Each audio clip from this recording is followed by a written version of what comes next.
Friends, आज हम पढ़ेंगे सूचरिंग के बारे में। डेंटिस्ट्री में सूचरिंग का बहुत इस्तेमाल होता है। मोस्टली हम इसे मैक्सिलोफेशियल सर्जरी डिपार्टमेंट में इस्तेमाल करते हैं, बट हम अदर डिपार्टमेंट्स में भी इसका इस्तेमाल होता है। आज हम इसके बारे में जानेंगे। सबसे पहले हमें सूचरिंग करने से पहले हमें पता होना चाहिए कुछ बातें, कुछ चीज़ों का ध्यान रखना चाहिए ताकि हमारी सूचरिंग सही तरीके से हो सके। सबसे पहला और इम्पॉर्टेंट पॉइंट है कि हमें देखना है कि जो प्रोसीजर है वो कंप्लीट हुआ है कि नहीं।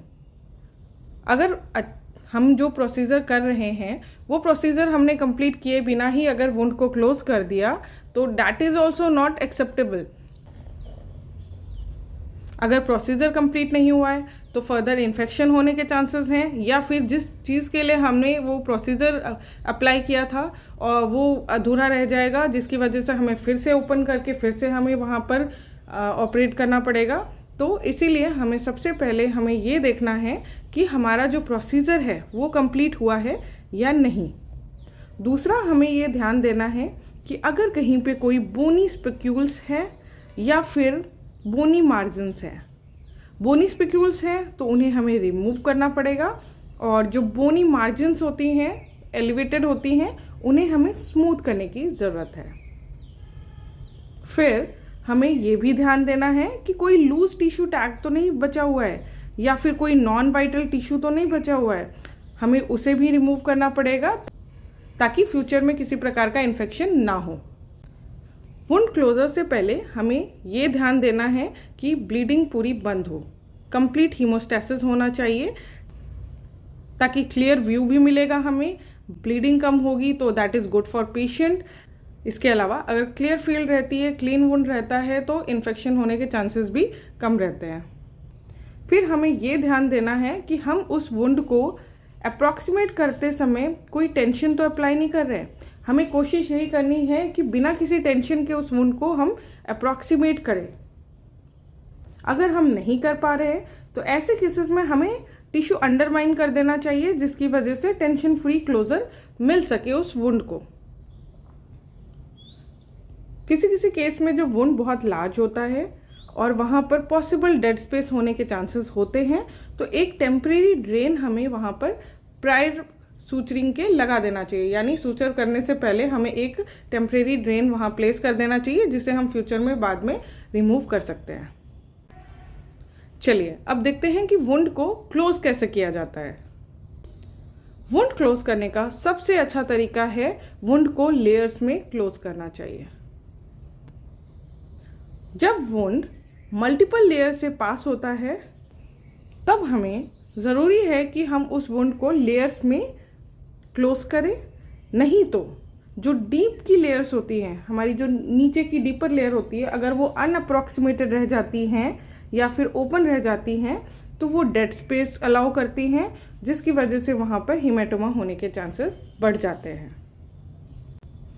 अब जब हम वुंड को लेयर्स में भी क्लोज कर रहे हैं तो उसमें भी एक सीक्वेंस होता है, जैसे कि सबसे पहले हमें पेरियोस्टियम को अप्रॉक्सीमेट करना चाहिए, फिर मैसेटर मसल, फिर प्लैटिज्मा, सबक्यूटेनियस टिश्यू, और कोशिश ये करनी चाहिए कि नॉन रिजॉर्बेबल सूचर मटेरियल का इस्तेमाल करें, जैसे कि silk, ethilon, prolene etcetera. Subcutaneous layer suturing भी मेटिकुलसली करनी चाहिए।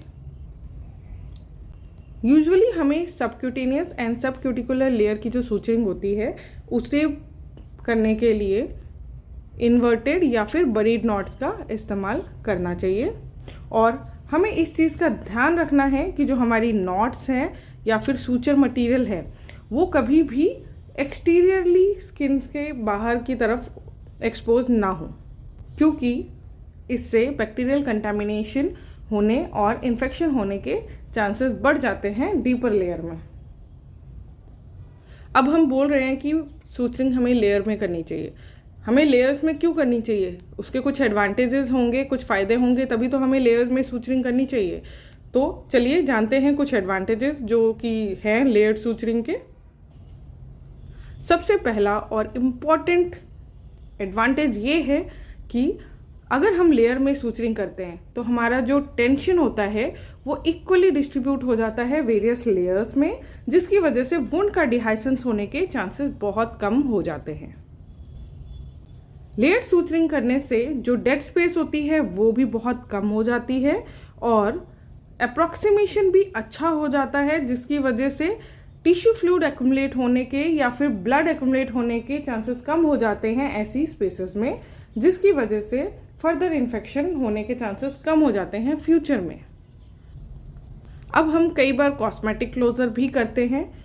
कॉस्मेटिक क्लोजर में भी लेयर में सूचरिंग करना प्रेफर किया जाता है, क्योंकि इसकी वजह से क्या होता है, जो टेंशन है वो इक्वली डिवाइड हो जाता है वेरियस लेयर में, जिसकी वजह से स्कार भी कम बनता है या फिर छोटा बनता है, हल्का होता है, यानी कि वो स्कार को मिनिमाइज कर देता है। अब जानते हैं सूचरिंग के लिए जो आर्मामेंटेरियम है, जो इंस्ट्रूमेंट्स रिक्वायर्ड होते हैं वो क्या क्या है। सबसे पहले बहुत ही इंपॉर्टेंट है, चाहे एक्स्ट्रा ओरल या इंट्रा ओरल वुंड क्लोजर किया जा रहा हो, दोनों के लिए हम सूचरिंग आर्मामेंटेरियम बता रहे हैं। सबसे पहला और इम्पॉर्टेंट है नीडल होल्डर। नीडल तो चाहिए होगी सूचरिंग करने के लिए। नीडल होल्डर आपके डिफरेंट टाइप के आते हैं, उनके साइजेस डिफरेंट रहते हैं अकॉर्डिंग टू द रीजन जहाँ पे हम उसका इस्तेमाल करेंगे और thickness of the suture material जो हम यूज़ करने वाले हैं उसके अकॉर्डिंग हम नीडल होल्डर को चूज़ करते हैं। फिर आता है सूचर मटेरियल। सूचर मटेरियल भी डिफरेंट टाइप के होते हैं, एब्जॉर्बेबल, नॉन एब्जॉर्बेबल भी होने लगे हैं आजकल, तो बहुत सारे टाइप के होते हैं, synthetic, non synthetic. So I will let you know, आगे की वीडियोस में हम और भी वीडियोस बना रहे हैं जिसमें आपको सूचरिंग नीडल्स और सूचरिंग मटेरियल्स के बारे में भी जानकारी दी जाएगी। फिर है सूचरिंग नीडल्स। जैसे कि मैंने आपको बताया, सूचरिंग नीडल भी कई तरीके की होती हैं, साइज, शेप्स के अकॉर्डिंग, मटेरियल के अकॉर्डिंग। सो हम इसके बारे में भी अपने नेक्स्ट वीडियो में पढ़ेंगे। नेक्स्ट है टिश्यू होल्डिंग फोर्सेप्स। ये भी आपको टूथेड, नॉन टूथेड दो टाइप के अवेलेबल होते हैं। फिर आखिरी चीज़ होती है सूचर कटिंग सीजर।